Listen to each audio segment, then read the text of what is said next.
We will relentlessly continue our fight against drug syndicates, shutting down their illegal activities,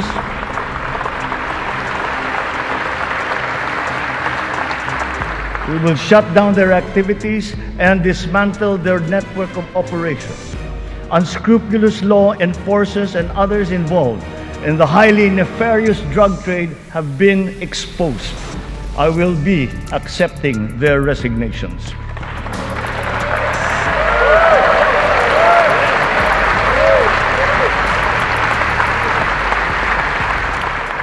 In their stead, we will install individuals with unquestionable integrity who will be effective and trustworthy in handling the task of eliminating this dreaded and corrosive social curse. We cannot tolerate corruption or incompetence in government.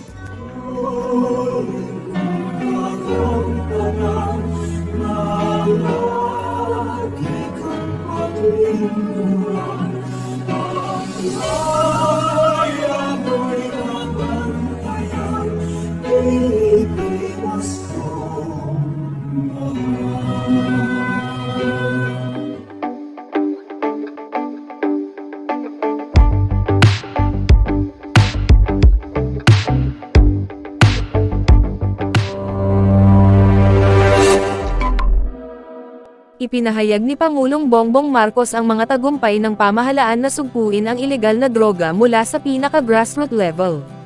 Ayon mismo sa Philippine National Police, PNP, na nakapag-confiscate ito ng mga nasa 10.4 bilyong halaga ng narcotics noong 2023 at nakapaglinas ng malaking bilang ng mga barangay laban sa impluwensya ng droga. 27,968 na barangay sa buong Pilipinas ang na-cleared na sa droga. Ayon sa Pangulo, mas madali nang ang monitor at mas magiging maayos na ang patakbo sa mga barangay. Ayon sa Pangulo, mahalaga ang rehabilitasyon upang maiwasan ang mamamayan na hindi na pumasok sa drug addiction at upang mabigyan ng pag-asa ang mga naimpluwensyahan ng droga sa pamamagitan ng mga rehabilitation centers na itinatayo ng pamahalaan. Kung ang nakaraang administrasyong Duterte ay nagsagawa ng war on drugs para patayin ang mga adik at mga drug lords, sa administrasyon ni Pangulong Marcos Jr., ay pinaiiral naman ang habag at awa sa mga kababayang Pilipino na magkaroon ng pag-asang magbago at magkaroon ng bagong buhay. Naniniwala ang Pangulo na ang pagmamahal sa sambayan ng Pilipino ay hindi selective, kundi para rin ito sa mga kababayan nating napasok sa ilegal na droga dahil sa kahirapan, kawalan ng trabaho, at kawalan ng pagpapahalaga sa buhay. Bilang isang Ilocanong Pilipino, naniniwala ang Pangulo na ang edukasyon ay may malaking magagampanan upang maturuan ang ating mga kababayan na maging matalino sa buhay at magkaroon ng pagkakataong mabuhay ng marangal. Bilang isang Kristiyanong Pilipino, naniniwala rin si Pangulong Marcos na ang habag at awa ng Diyos ay isa sa mga katangian ng katwiran at tamang kahatulan, lalo na sa pagpapahalaga sa buhay ng isang taong nalulong sa bawal na gamot. Imbes na patayin, bigyan ng pag-asang magbago. Bigyan ng pagkakataong makapamuhay ng maayos at talikuran ang adiksayon sa bawal na gamot. Marami nang natokang noong nakaraang administrasyon, nakatulong ito na makapagbigay ng takot sa mga ayaw tumigil sa pagdedroga at pagbebenta ng droga. Sa pamamagitan naman ng sumunod na administrasyong Marcos, marerehabilitate ang mga natokang at mabibigyan sila ng chance na magbago.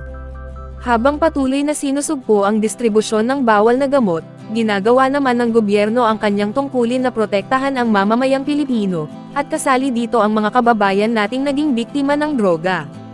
Maraming mga drug addicts ang nagkakaroon ng pag-asa sa isang bagong buhay ang nabigyan ng pagkakataon ng gobyernong Marcos sa pamamagitan ng pag-focus nito sa mga programa ng rehabilitation, reintegration, at preventive education lalo na sa mga kabataang nasangkot sa bawal na gamot. Matagumpay rin ang naisagawa ng pamahalaan na arestuhin ang nasa 56,495 suspects sa mahigit 44,000 anti-illegal drug operations. Nakumpiska rin ang nasa mahigit 10 bilyong halaga ng droga sa mahigit 27,000 barangays noong nakaraang taong 2023. Hindi tayo tumitigil sa pagsugpo sa bawal na gamot na isang sumpa sa ating lipunan, subalit naniniwala ang gobyerno na hindi pagpatay ang solusyon kundi pagbibigay pag-asa. Kung radikal ang approach ng nakaraang administrasyon sa pagsugpo sa kanser na ito, prevention naman ang ino-offer ng kasalukuyang pamahalaan. Sa mga nagsasabi na dumami na naman daw yung mga drug addict, at nagkalat na naman daw ang mga kriminal ngayon sa ilalim ni Pangulong Marcos, ang ating masasabi ay kung may nakita kayong nagsasyabo at nagbibentahan ng drugs, i-report ninyo. Meron tayong LGUs at PNP na handang gumawa ng kanilang tungkulin. Huwag niyong hanapin kay PBBM ang reklamo ninyo. At paano niyo nasabi na talamak na naman muli ang droga? Involved ba kayo sa droga at nakikita niyo mismo? Kung gayon, i-report ninyo. Kayo mismo ang sumaksi sa mga sinasabi ninyo. O baka naman gumagawa lang kayo ng mga statement na ganyan para palabisan na kay Duterte lang natatakot ang mga drug lords at drug pusher. Tahasan kong sasabihin sa inyo na hindi sila takot kay Duterte. In fact, gusto nilang gantihan si Duterte ngayong hindi na siya presidente. Kung sa Diyos nga hindi sila natatakot, sa tao pa. Ang solusyon dyan ay kung may napansin kayong naglipa ng bentahan ng drugs, huwag niyong isisi yan sa Pangulo. Isisi niyo yan sa sarili niyo dahil nakikita niyo na pala pero hindi niyo inire-report. Kayo ang dapat umaksyon dahil kayo mismo ang nakakakita. Hindi naman Diyos si PBBM para makita niya lahat ng galaw ng mga tao sa buong Pilipinas. Huwag natin hanapin kay Bongbong Marcos ang personalidad ni Rodrigo Duterte. Magkaiba sila. Ginamit si Duterte sa tamang panahon na kailangan ang paraang ginawa niya, at ginagamit rin naman ng Diyos ang kasalukuyang Pangulo sa kanyang tamang panahon. May kanya-kanyang dahilan ang langit sa bawat pamunuan. Hindi natin pwedeng questionin yun. Kung puro na lang patayan, kung puro na lang galit at kung puro na lang gantihan, walang mangyayari sa bansang Pilipinas. Nasa healing process ang gobyerno natin ngayon dahil sa awayang politikal ng mga Pilipino noong nakaraang administrasyon. Bigyan natin si Pangulong Bongbong Marcos ng pagkakataon na magawa niya ang layuning iniatas sa kanya ng may kapal, at hayaan nating hatulan siya ng kasaysayan pagkalipas ng mahabang panahon, sapagkat ang panahon lamang ang magsasaysay kung ano ang naging pangmatagalang epekto ng pamumuno at mga naging accomplishments ng isang Pangulo. Huwag na tayo makisawsaw sa mga chismosang merits na mga vloggers na patuloy na ginagamit ng diablang si Satanas upang sirain ang magandang hangarin ng pamahalaan at ng sambayan ng Pilipino na magkaroon ng isang bagong Pilipinas. Ang mga ganyang tao ay hahatulan rin ng Diyos sa lalong madaling panahon kapag hindi sila tumigil sa kanilang walang pakundangang panlilibak at pangbabastos sa pinunong itinalaga sa kanyang kapanahunan. Wala tayong mabuting makukuha sa mga ganyang tao, sapagkat nabubuhay talaga sila para maging kontrabida. Sila ay mga nation destroyers. Subalit tayong mga mabubuting Pilipino ay dito tayo luminya sa nation builders, sa mga tagapagtayo ng magandang future ng bansa. Ang gustong maging legacy ni Pangulong Bongbong Marcos ay hindi yung makilala siya bilang isang terror president, kundi bilang isang forgiving and loving president. Kaya nga sa kabila ng mga kabastusan ng mga oposisyon at mga traidor at mga mapanirang pering mga tao, wala pa rin tayong naririnig na anumang paghihiganti mula sa Pangulo. Sa Diyos ang paghihiganti. Ang gusto lamang ng ating Pangulo ay magtrabaho para sa mga Pilipino, mag-create ng maraming mga business opportunities, job opportunities, at investment projects para makapagbigay ng pagkakataon sa mga Pilipino na magkaroon ng mga trabaho. Na maging self-reliant sila at hindi maging palamunin ng gobyerno. Hindi magtatagumpay ang gobyernong may masipag na presidente pero may tamad na mamamayan. Kailangan ang workforce ng sambayan ng Pilipino upang sama-samang uunlad ang bansa. Bawat isa ay may gagampanan sa pagbangon ng Pilipinas sa pamamagitan ng pagtatrabaho, pagnenegosyo, at pag-i-involve sa mga makabuluhang panlipunang mga gawain na makakatulong sa pamahalaan sa pagpapaunlad ng mamamayan. Tularan natin ang patience at humility ni Pangulong Bongbong Marcos sapagkat ito ay isang kagandahang asal, at hindi ang mga mapanirang pering mga pag-uugali ng mga anak ng kadiliman na patuloy na humahalaklak sa pagyurek sa Pangulo ng bansa na itinalaga ng tadhana sa kapanahunang ito para mamuno sa Pilipinas. Habang sila ay patuloy na ginagamit ni Satanas para sirain ang magandang hangarin ng nation building, patuloy namang binabakuran at pinoproteksyonan ng Panginoon ang ating Pangulong Bongbong Marcos at pinagkakalooban ng karunungan, kakayanan, kalakasan, at pagmamahal sa kanyang mamamayan. Mayaman o mahirap, adik o hindi adik, bata o matanda, makakaramdam ng pag-asa sa panahong ito dahil sa pagsasakripisyo ng ating Pangulo para sa bayan. Maraming mga kwento ng tagumpay tulad ng daang-daang libong mga magsasaka na nabiyayaan na ng titulo ng kanilang matagal ng sinasakang mga lupa. Gayon din ang mga maliliit na negosyante na nakatanggap ng kapital para sa pagpapaunlad ng kanilang mga negosyo, at mga manggagawang Pilipino na nagkaroon ng pagkakataong magkatrabaho dahil sa mga sandamakmak na mga proyekto ng pamahalaan. Mga pasyenteng nakatanggap ng mga libreng pampaospital at mga gamot, at mga estudyanteng nabiyayaan ng scholarship grants at nagkaroon ng pag-asang makapagtapos ng pag-aaral.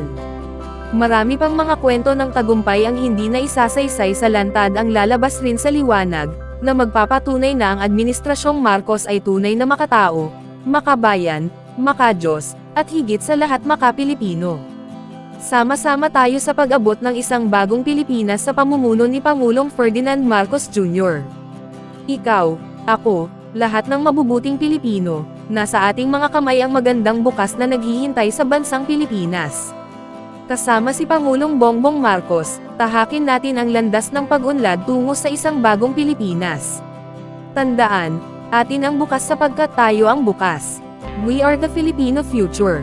Huwag kalimutang mag-subscribe sa ating channel at ikalat ang video na ito sa iba pa nating mga kababayan. Isa pang bagay na nais kong i-report sa inyo ay tungkol nga sa yung problema natin sa drugs. Ma-i-report ng PNP na we have successfully confiscated an estimated 10.4 billion pesos worth of illegal drugs in 2023.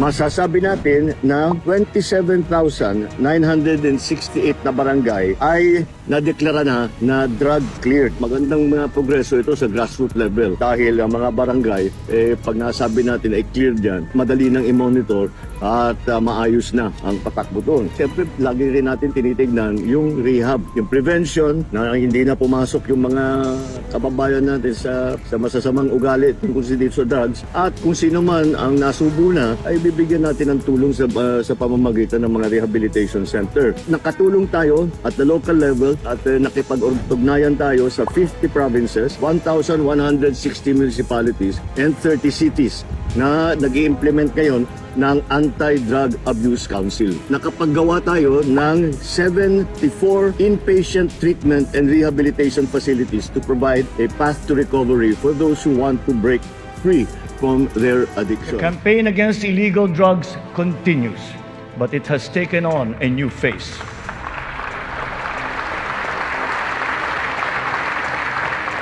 It is now geared towards community-based treatment, rehabilitation, education, and reintegration to curb drug dependence amongst our affected citizenry.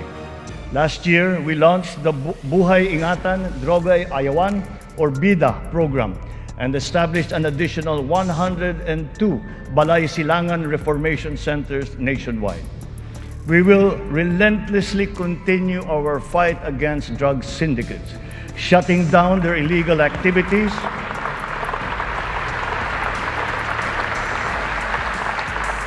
we will shut down their activities and dismantle their network of operations. Unscrupulous law enforcers and others involved in the highly nefarious drug trade have been exposed. I will be accepting their resignations.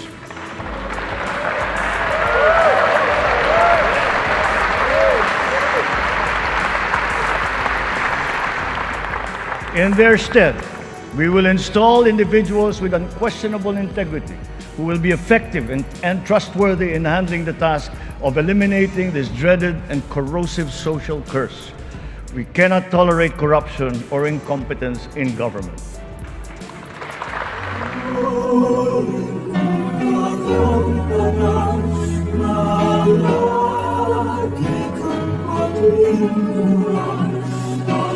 Oh